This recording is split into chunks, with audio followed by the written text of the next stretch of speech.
Good evening, everybody. This is Charbert Bergaza, and welcome to Charbert Talks. In tonight's conversation, I'm going to give you a great motivation that I'm sure ito yung pinakadahilan talaga kung bakit po lumalaban yung mga Filipino teachers back in the country na makaalis po sila. Given the fact na ang hirap na po ng buhay ngayon sa Philippines, ang dami pong mga teachers ang nahihirapan sa kanilang mga buhay. Kaya nag-iisip talaga sila na baka this year, it's their time also to go away from the country and start a new beginning in another country. So, magandang plano po iyan. Pero saan po kayo pupunta?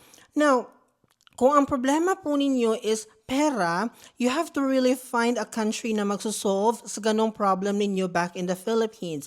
And I have to say na as a teacher na nagstay na dito for quite some time, I have to really say na Taiwan is one of the solutions that you can consider and think of kasi maganda po talaga ang ino-offer nila sa mga Filipino teachers. Okay, in this particular video, iisa-isahin ko po yan hanggat sa ma-remember ko po while I'm talking to you kasi on the spotan po ito, okay? Now, the first thing that I'm going to talk to you is yung competitive na sweldo dito sa Taiwan. I have to really say, I think nakita nyo na yun kasi kalat na ngayon yun eh. 'Di ba yung table ng sahod dito sa Taiwan? Yes po at totoo po iyan. Kung ano po ang nakikita niyo sa table, yan po talaga ang matatanggap nyo dito sa Taiwan.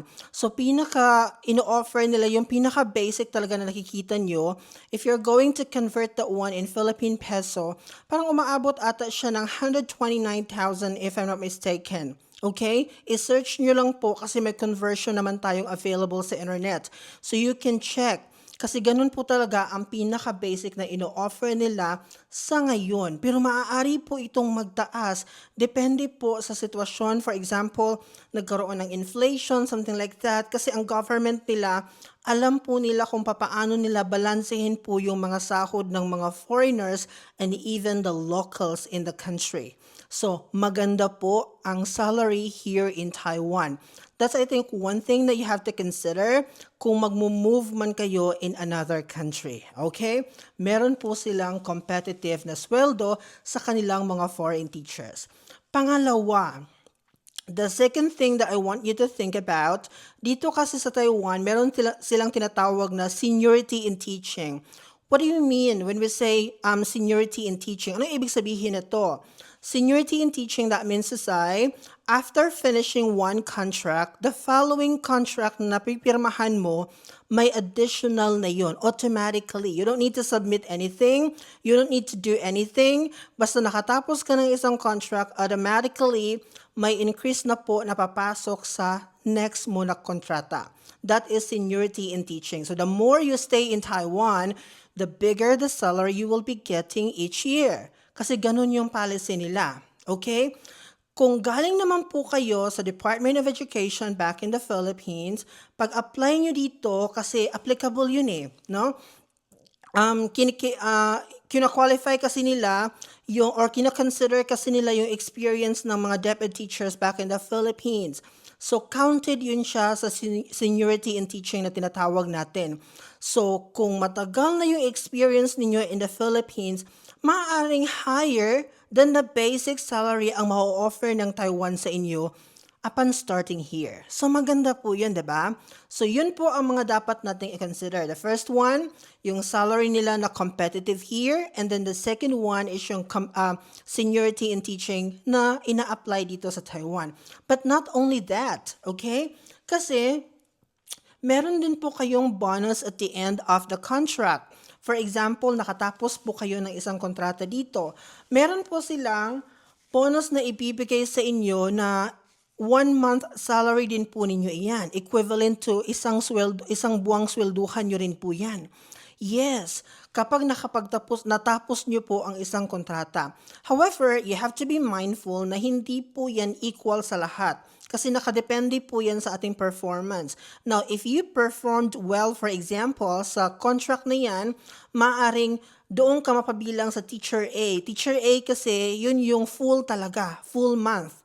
Meron din pong Teacher B na kung saan half lang, 50% lang ibibigay nila sa iyo.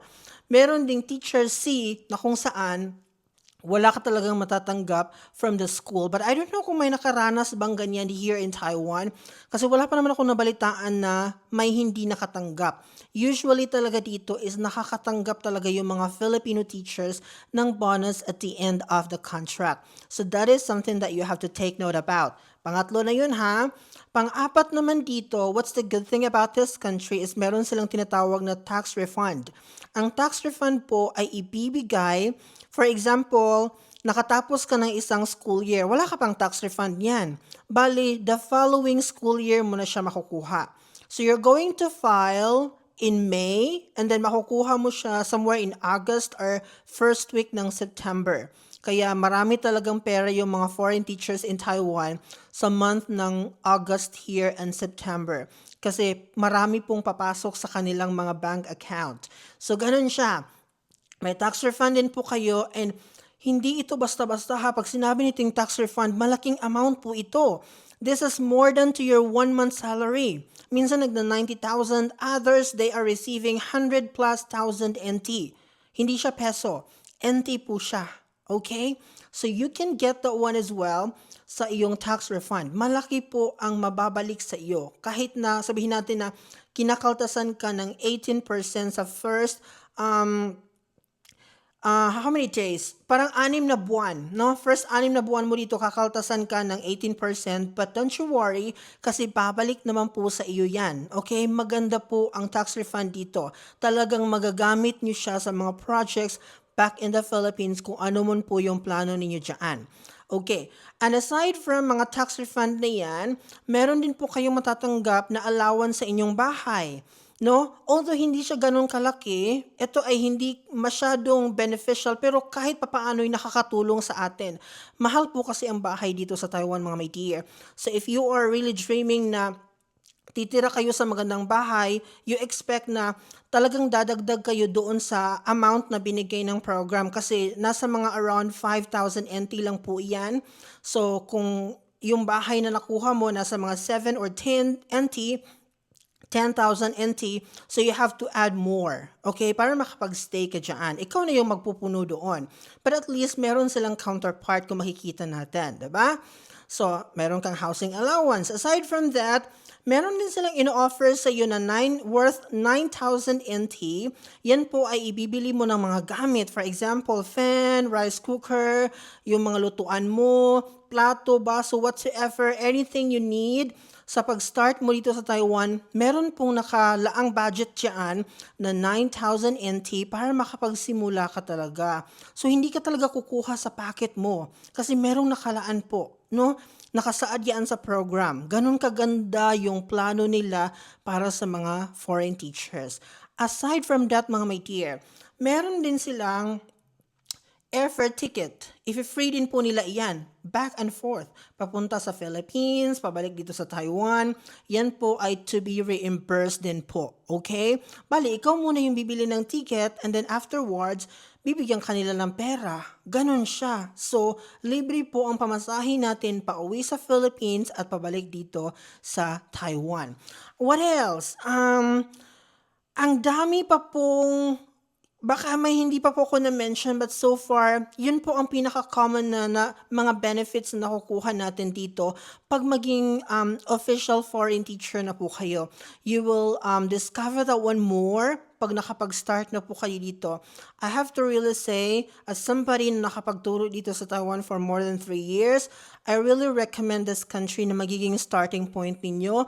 If you are planning to move to another country very soon, it's okay. But I really advise everybody to start here in Taiwan kasi meron talaga siyang magagawa sa mga buhay natin back in the Philippines, especially kung talagang ang problema ninyo is to solve your financial stability in the Philippines. So I hope this video will help you to be more productive and to decide more, no, or decide properly para sa inyong panibagong hakbang this year, 2026. See you next time. Bye-bye.